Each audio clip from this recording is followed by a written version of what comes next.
There is a specific kind of freedom that most people will never experience. It isn't the freedom to travel or to spend money, but the freedom to be fundamentally uninteresting to the wrong people. You know the feeling of a conversation where you can sense the other person waiting for you to perform? You feel the pressure to be agreeable, to be on, to provide the exact emotional frequency they expect from you. And for years, you've paid that tax. You've adjusted your volume and edited your thoughts because you were taught that being liked was the same thing as being safe. But lately, that performance has started to feel like a slow-motion betrayal of your own mind. We are told from childhood that social harmony is the highest virtue. We are taught that if we are good, we will be understood, and if we are understood, we will be valued. But here is the cold truth that your social circle doesn't want you to realize. The more people who understand you, the less of you there usually is. Most of what we call connection in modern life is actually just mutual camouflage. You aren't being seen.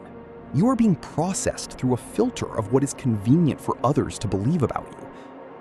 The exhaustion you feel isn't because you are antisocial.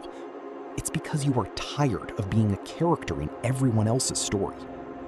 Friedrich Nietzsche, the 19th century philosopher, wrote extensively about a concept he called the path to the great health. He argued that most human beings live as what he termed the last man, individuals who seek only comfort, security, and the warm approval of the herd. To Nietzsche, the highest stage of human development wasn't finding a community that accepts you. It was the ability to stand in the freezing wind of your own truth, even if it meant being entirely misread by everyone you once knew. He believed that real maturity begins the moment you stop treating your reputation as something you have to manage and start treating it as a byproduct of your integrity.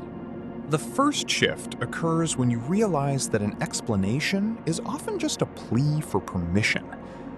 Think about the last time you made a major life choice, leaving a stable job, ending a long-term dynamic, or simply changing your mind about a belief. When people questioned you, did you state your decision, or did you try to build a case for why you were allowed to make it? Most of us treat our lives like we are on trial, providing evidence and context to an audience that has already reached a verdict. The scenario.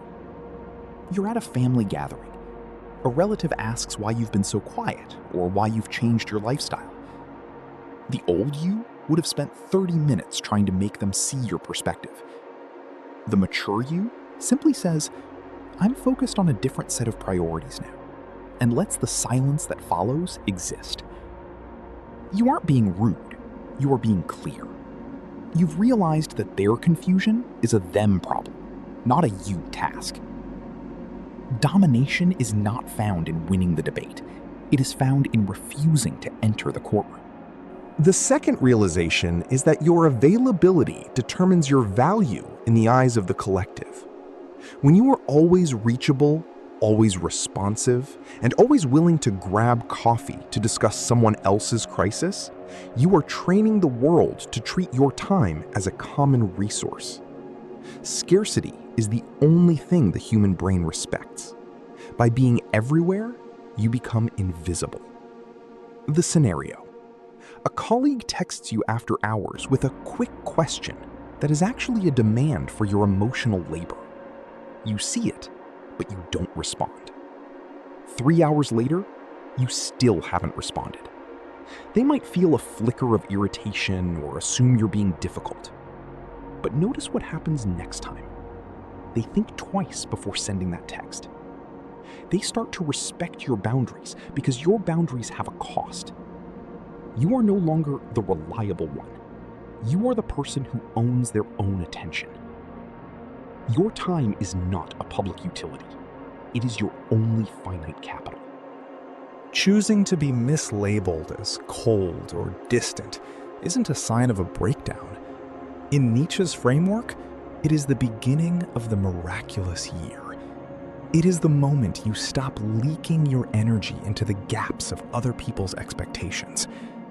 When you finally allow yourself to be the villain in someone else's narrative because you refuse to be a servant in their life, you haven't lost your humanity. You've reclaimed it. So, here is your challenge for the next 7 days. Identify one conversation where you feel the urge to justify yourself. Instead of explaining, offer a simple, neutral statement of fact, and then stop talking.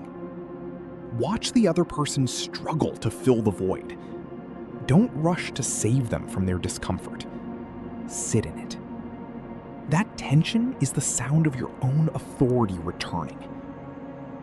Build your own inner sanctuary. Do the work that only you can see.